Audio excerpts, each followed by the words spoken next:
اعوذ باللہ من الشیطان الرجیم بسم اللہ الرحمن الرحیم۔ مسلم ٹی وی آفیشیل کے معزز سامعین، السلام علیکم۔ امید کرتے ہیں آپ سب خیر و عافیت سے ہوں گے۔ آج کی اس ویڈیو میں ہم آپ کو گردے کی پتھری سے نجات کا ایک خاص وظیفہ بتائیں گے۔ پیارے دوستوں، قرآن شریف کی ہر سورہ مبارکہ حکمت اور نجات سے لبریز ہے۔ یہاں آج ہم سورہ انفال کے روحانی فوائد پیش کرنے جا رہے ہیں۔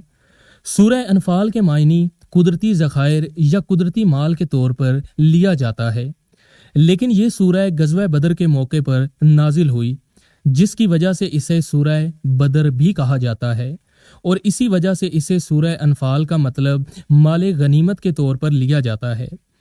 پیارے دوستوں، سورہ انفال کے پڑھنے والا ہمیشہ کامیاب رہتا ہے، اسے عزت کے ساتھ دشمنوں پر ہیبت حاصل ہوتی ہے۔ سورہ انفال بے گناہ قید میں کیے گئے قیدی کی رہائی کا ذریعہ ہے۔ سورہ انفال لکھ کر موم جامہ میں ڈال کر اگر بازو پر باندھ کر ظالم حاکم کے سامنے یا عدالت میں جائے تو کامیابی حاصل ہوگی۔ کسی شخص کو پتھری ہو تو سورہ انفال پڑھ کر دم کرے یا پانی پر دم کر کے پیے تو پتھری خارج ہو جائے گی انشاءاللہ۔ امتحان میں کامیابی کے لیے سورہ انفال روزانہ پڑھی جائے تو امتحان میں کامیابی نصیب ہوگی انشاءاللہ۔